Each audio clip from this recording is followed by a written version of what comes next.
గత 7 సంవత్సరాల నుండి నిర్వహిస్తున్నటువంటి ప్రతిభా పురస్కారాలు ఇది 6వసారి. మధ్యన కరోనా టైంలో ఇవ్వలేదు. ఈ 6వసారి చేసేటువంటి కార్యక్రమానికి ఇచ్చేసినటువంటి గౌరవనీయులు పెద్దలు మత్స్యనాచారి గారు, శాసనమండలి ప్రతిపక్ష నేత మరియు తెలంగాణ రాష్ట్ర సాధనలో కీలకంగా పనిచేసినటువంటి వ్యక్తి. నాకు తెలంగాణ రాష్ట్ర సమితిలో 2001 నేను టీఆర్ఎస్ పార్టీలో ఆవిర్భావం నుండి నాకు అన్ని పదవులు, ఒక ఎమ్మెల్యే పదవి తప్ప మిగతా పార్టీ కార్యక్రమాల్లో అన్ని పదవులు ఇప్పించినటువంటి మా రాజకీయ గురువు మా మదన్నని మాట్లాడాల్సిందిగా కోరుచున్నాను. జై వైశ్య. ఇది మీకు టెస్ట్ లాంటిది. జై వైశ్య. అపురూపమైనటువంటి ప్లీజ్ పిల్లలకి, తల్లిదండ్రులకి, కార్యక్రమానికి వచ్చేసినటువంటి ప్రతి ఒక్కరికి విజ్ఞప్తి, ఒక 10 నిమిషాలు నేను మాట్లాడేది ఉంది, శ్రద్ధగా వినాలని మీ అందరికీ మనవి చేస్తూ, వైశ్య వికాస వేదిక నిర్వాహకులైనటువంటి పెద్దలందరికీ అపురూపమైనటువంటి కార్యక్రమాన్ని ఏర్పాటు చేసినటువంటి మీకు హృదయపూర్వకమైనటువంటి అభినందనలు తెలియజేస్తూ, నా చిరకాల మిత్రుడు, రాజకీయ సహచరుడు, ఉద్యమకారుడు, బహుముఖ ప్రజ్ఞాశాలి సోదరులు కాజం అధ్యక్షులైనటువంటి సభ అధ్యక్షులైనటువంటి కాజం సత్యనారాయణ గుప్తా గారికి, తల్లిదండ్రులకు, పిల్లలకు, విద్యార్థులందరికీ హృదయపూర్వకమైనటువంటి ఆశీస్సులు అందజేస్తూ, 10వ తరగతి ఇంటర్మీడియట్ లలో మంచి ప్రతిభ కనపరిచినటువంటి విద్యార్థులకు పురస్కారాలు ఇవ్వాలి. మా పిల్లలు కష్టపడి చదువుతున్నారు, వాళ్ళ తల్లిదండ్రులను వాళ్ళని ఎంకరేజ్ చేస్తున్నారు.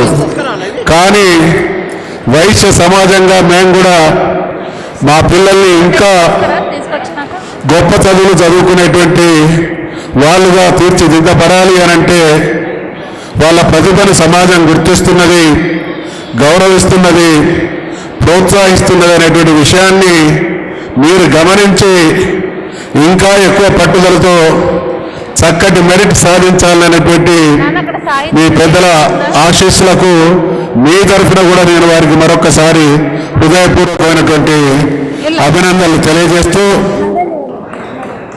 ఇది కాచం సత్యనారాయణ గారు నన్ను ప్రోగ్రాం ఉంది అని ఆహ్వానిస్తే నేనేదో రోజువారీ కార్యక్రమాల్లో ఇది కూడా ఒకటి అనేటువంటి భావనతో మీ ముందుకు రావడం జరిగింది.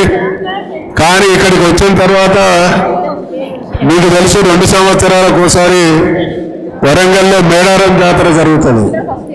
నేనేమైనా దారి తప్పి మేడారం జాతరకు వచ్చిందా అనేటువంటి భావన నాకు కలిగింది. అంతటి చక్కటి కార్యక్రమాన్ని ఏర్పాటు చేసినటువంటి నిర్వాహకులకు మరొకసారి హృదయపూర్వకమైనటువంటి ధన్యవాదాలు తెలియజేస్తూ, విద్యార్థులారా, తల్లిదండ్రులారా, కార్యక్రమానికి విచ్చేసినటువంటి పెద్దలారా, ఇవాళ మీ మెరిట్ చూస్తే చాలా సంతోషం.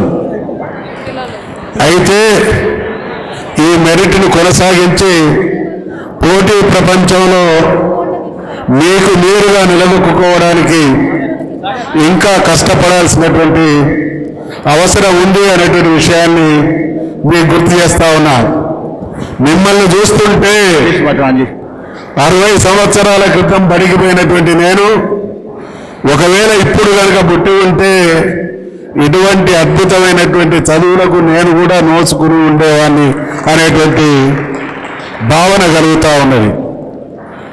మా చదువుల నాటి రోజులు ఈడ ప్రతి తల్లిదండ్రి, ప్రతి విద్యార్థులు అంటే ఈ 60 సంవత్సరాల కాలంలో జరిగినటువంటి పరంపరను విద్యా విషయకంగా, సామాజికంగా వచ్చినటువంటి మార్పులను ఒక్కసారి సింహావలోకనం చేసుకుంటే మీ చదువులను చూస్తే సంతోషం, కానీ మీ భవిష్యత్తులను చూస్తే ఎక్కడో చోట ఆందోళన. దీనికి కారణం నేను నా జీవితంలో నేను చూసినటువంటి చదువుకు సంబంధించినటువంటి వాస్తవాలను మీ ముందుంచుతా. మేము చదువుకునేటువంటి రోజులలో గ్రామాలలో పాఠశాలలు లేవు. మేము చదువుకునేటువంటి రోజుల్లో తల్లిదండ్రులకు చదివించేటువంటి ఆర్థిక శక్తి లేదు. మేము చదువుకునేటువంటి రోజులలో చదువు విలువ తెలిసినటువంటి సమాజం కాదు. మేము చదువుకునేటువంటి రోజులలో ఇది చదివితే బాగుపడతామని చెప్పేవాళ్ళు లేరు. అర్థం కావాలి. మొదటి గ్రామాల్లో పాఠశాలలు లేవు. రెండవది తల్లిదండ్రులకు చదివించేటువంటి ఆర్థిక శక్తి లేదు. మూడవది చదువు విలువ తెలిసినటువంటి సమాజం కాదు. నాలుగవది ఇది చదివితే బాగుపడతామని చెప్పేవాళ్ళు లేరు. ఇది మా కాలంలో జరిగితే మీ నాయనల కాలంలో ఎక్కడ కూడా ఇంటర్నేషనల్ స్కూళ్ళు లేవు. ఇవాళ మీ కాలం వచ్చే నాటికి మీ ఇంటి పక్కన ఇంటర్నేషనల్ స్కూల్స్ వచ్చినాయి. మీరు ఏది చదివితే అది చదివిస్తే హైదరాబాద్లో ఇంటర్నేషనల్ స్కూల్ కాదు, చంద్రమండలంలో కనుక ఎవరైనా ఇంకా యూనివర్సల్, ఇంటర్నేషనల్ వేరు, యూనివర్సల్ స్కూల్ పెడితే కూడా చదివించేటువంటి శక్తి ఉన్నటువంటి తల్లిదండ్రులు ఉన్నారు.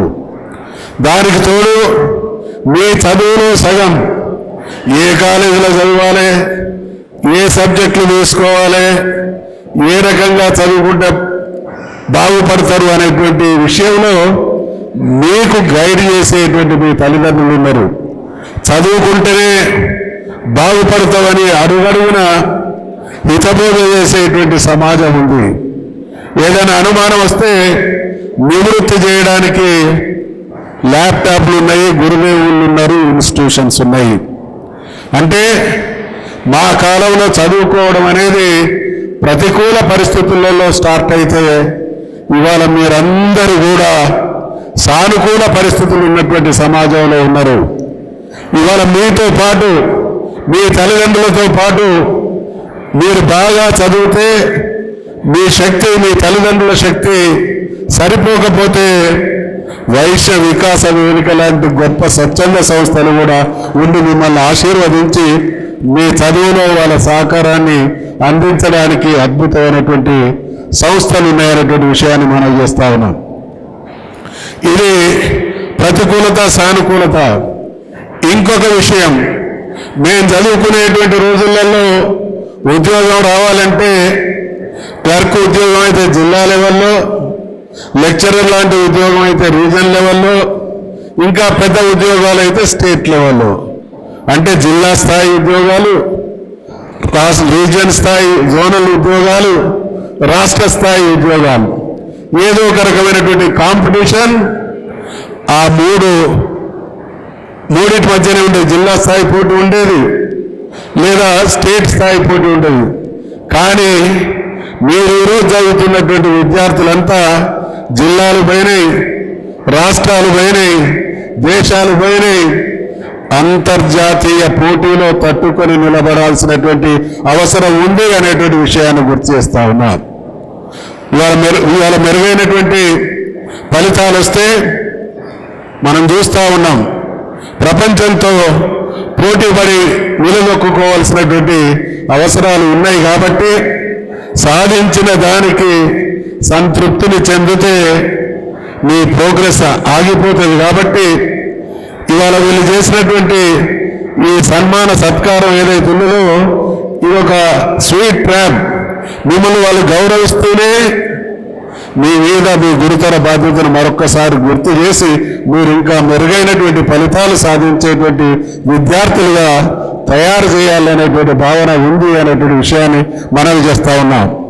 పోటీ ప్రపంచంలో ఏం జరుగుతూ ఉన్నది, ఎటువంటి అవకాశాలు ఉన్నాయి. అంటే నాకంటే ముందు అనేక తరాల వాళ్ళు విద్యకు నోచుకోలేదు. అనేక తరాల వాళ్ళు 5వ తరగతి 10వ తరగతి వరకు మాత్రమే పరిమితమైంది. కానీ గడిచిన 20-30 సంవత్సరాల కాలంలో జాతీయ అంతర్జాతీయ స్థాయి పోటీలో మన వాళ్ళు కూడా నెగ్గుతున్నారు. అటువంటి ప్రపంచంలో మీరందరూ కూడా బ్రతుకుతా ఉన్నారు. నేను ఎంఏ చదువుకున్న తర్వాత గ్రూప్స్ రాసేటువంటి క్రమంలో ఎగ్జామినేషన్స్గా ప్రిపేర్ అయినటువంటి క్రమంలో ఒక ప్రశ్న వచ్చింది, భారతదేశ పారిశ్రామిక దిగ్గజాలు ఎవరని. నేను రాసిన టాటా, బిర్లా, మఫత్లాల్, సింఘానియా, గోయంకాలని. అదే ఎప్పుడైతే మధుసూదనాచారి గ్రూప్ 1 ఎగ్జామ్కు ప్రిపేర్ అయిందో ఆ రోజులలో టాటా, బిర్లాలు 100 సంవత్సరాలుగా ఈ దేశ వ్యాపార లేదా పారిశ్రామిక సామ్రాజ్యాన్ని ఏలుతున్నటువంటి కుటుంబాలు. ఆ రోజులలో భారతదేశంలో ధీరుభాయ్ అంబానీ అనేటువంటి ఒక మహానుభావుడు ఒక పెట్రోల్ బంకులో పెట్రోల్ బాయిగా పనిచేస్తూ ఉన్నాడు. ఇవాళ మీ తరం వచ్చే నాటికి భారతదేశ పారిశ్రామిక దిగ్గజం ఎవరు అని అంటే ముఖేష్ అంబానీ అని రాయాల్సి వస్తున్నది. ఏంది 100 సంవత్సరాలు ఈ దేశ పారిశ్రామిక రంగాన్ని శాసించినటువంటి కుటుంబాన్ని కాదని ఒకే తరంలో ఒకే వ్యక్తి పెట్రోల్ పంపులో బాయి నుండి భారతదేశ పారిశ్రామిక దిగ్గజం నంబర్ 1గా ఎదిగింది అనేటువంటి విషయాన్ని గుర్తు చేస్తా ఉన్నా. ఈ మాట మీకు ఎందుకు చెప్తున్నానంటే ఒక జీవిత కాలంలో అట్టడుగు స్థాయి నుంచి పాతాళ కుహరం నుండి హిమగిరీంద్ర శిఖరం అంతగా ఎదిగేటువంటి అవకాశాలు ఉన్నాయి. ఎవరు ఎలాన్ మస్క్, ఎవరు జెఫ్ బిజోస్, ఎవరు నిన్నటిదాకా ప్రపంచాన్ని శాసించినటువంటి దిగ్గజాలు, వీళ్ళందరూ 30-40 సంవత్సరాల క్రితం ఆటో గ్యారేజీలలో వాళ్ళ క్యారియర్ను ప్రారంభించినటువంటి వాళ్ళు. ప్రపంచంలో అనేక మంది 100 సంవత్సరాలుగా పారిశ్రామిక రంగాన్ని శాసిస్తున్నటువంటి పెద్దలు ఉన్నారు. కానీ ఆ రోజు గతంలో 50 సంవత్సరాల క్రితం, 100 సంవత్సరాల క్రితం, 200 సంవత్సరాల క్రితం, 1000 సంవత్సరాల క్రితం ఒకే తరంలో అత్యంత సంపన్నులయ్యేటువంటి అవకాశాలు లేకుండా ఉండేటువంటి సమాజాన్ని చూసినాం. కానీ మారినటువంటి వాతావరణంలో, మారినటువంటి పరిణామంలో ప్రపంచవ్యాప్తంగా శరవేగంగా వస్తున్నటువంటి మార్పుల ఫలితంగా ఒకే జీవిత కాలంలో ఒకే వ్యక్తి ప్రపంచంలోనే అట్టడుగు నుండి అద్భుతమైనటువంటి స్థాయికి ఎదిగేటువంటి అవకాశాలు ఉన్నాయి. కాబట్టి ఆ అవకాశాలు మీలాంటి వాళ్ళ ముందున్నాయి. కాబట్టి ఎవరైతే జీవితాన్ని అర్థం చేసుకుంటారో, ఎవరైతే చదువుల్లో మేటిగా నిలుస్తారో, ఎవరైతే సృజనాత్మకంగా ఆలోచిస్తారో వాళ్ళకి ప్రపంచంలో హద్దులు లేవు. ఈ రోజు ఉన్నటువంటి గొప్ప వాళ్ళని కూడా మించి ముందుకు సాగేటువంటి అవకాశాలు ఉన్నాయి. కాబట్టి అటువంటి పోటీ ప్రపంచంలో మా వయసు విద్యార్థులు మిగతా వాళ్ళకంటే ముందున్నారు, ఇంకా ముందుండడం కోసం మా సంస్థ పనిచేస్తుంది అనేటువంటి సదాశయంతో ఈ అపురూపమైనటువంటి కార్యక్రమాన్ని నిర్వహిస్తున్నది. కాబట్టి ఇదే సందర్భంగా నేను నా నిజ జీవితానికి సంబంధించినటువంటి 1-2 విషయాలు కూడా మనవి చేస్తా. మేము ఎంఏ చదువుకున్నా, మాకు లెక్చరర్ ఉద్యోగాల నోటిఫికేషన్ వచ్చింది. మా లెక్చరర్ ఉద్యోగాల నోటిఫికేషన్ వచ్చిన తర్వాత అప్లై చేసినాం. మళ్ళీ ఎగ్జామ్స్ అప్పుడే రాసినాం. 2-3 నెలల కిందనే బాగా కష్టపడి చదువుకున్నాం. మళ్ళీ ఈ ఎగ్జామ్కు 4 రోజులు ప్రిపేర్ కావాలి, ఇదెక్కడి తలనొప్పిరా అని మనసులో బాధ. నేను వెళ్ళిన పిఎస్సి ఆఫీస్కు ఎన్ని పోస్టులు ఉన్నాయని అడిగినా 70 పోస్టులు అని అన్నారు. క్యాండిడేట్స్ దరఖాస్తు చేసుకున్నటువంటి అభ్యర్థులు ఎందరు అని అంటే 69 మంది అన్నారు. పోస్టులు ఎన్ని పోస్టులు, అప్లికెంట్స్ ఎందరు? ఇది మా తరం అదృష్టం. అదే మొన్న నేను స్పీకర్గా ఉన్నప్పుడు నాకు 25 సంవత్సరాలుగా రాజకీయాల్లో నా శిష్యుడిగా ఉన్నటువంటి ఒక మిత్రుడు వచ్చి, అన్నా నా కొడుకు బీడీఎస్ పాస్ అయ్యిండు, నువ్వు ఒక డైరెక్టర్ ఆఫ్ హెల్త్కు ఫోన్ చేస్తే వాళ్ళు ఈ మధ్య నోటిఫికేషన్ ఇచ్చిండు, నువ్వు ఒక ఫోన్ చేస్తే నా కొడుకు నౌకరు అవుతుందని అన్నాడు. సరే, ఈ నౌకరు ఎట్లయితుంది నాకు తెలుసు, పద్ధతులు అన్నీ తెలుసు. కానీ ఆయనను బాధ పెట్టడం ఇష్టం లేక డైరెక్టర్ గారికి నేను ఫోన్ చేసిన, ఏమంటే డైరెక్టర్ గారు నోటిఫికేషన్ ఇచ్చిందా అంటే ఇచ్చిండు.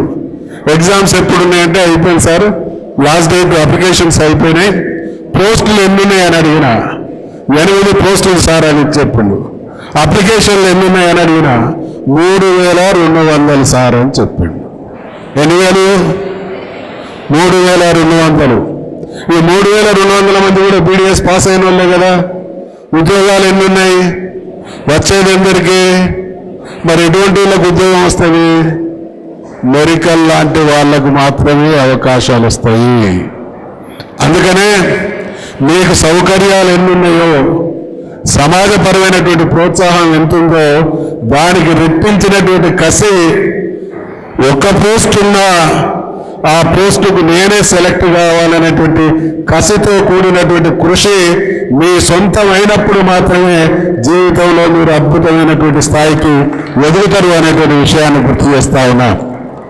అందుకనే ప్రపంచంలో లేదా మానవ జాతి పరిణామంలో మనిషి ఎప్పుడైనా కూడా దినదినం వృద్ధి చెందుతున్నాడు, మెరుగైన స్థితికి చేరుతున్నాడు అని అంటే భయంకరమైనటువంటి పోటీ ప్రపంచంలో ఉన్నాం కాబట్టి ఆ పోటీలో ముందున్నటువంటి వాళ్ళని దాటిపోవాలి అని అంటే మనం వాళ్ళకంటే మెరుగైనటువంటి ప్రతిభను కనపరిచినప్పుడే అది సాధ్యమవుతుంది. కాబట్టి అటువంటి ప్రతిభ కనపరిచినటువంటి శక్తి మనం సంతరించుకున్నప్పుడు ఈ ప్రపంచంలో అవధులు లేని స్థాయికి ఎదిగేటువంటి అవకాశాలు ఉన్నాయి. కాబట్టి ఇవాళ మీరందరూ ఇంటర్నేషనల్ కాంపిటీషన్ ఫేస్ చేస్తూ ఉన్నారు.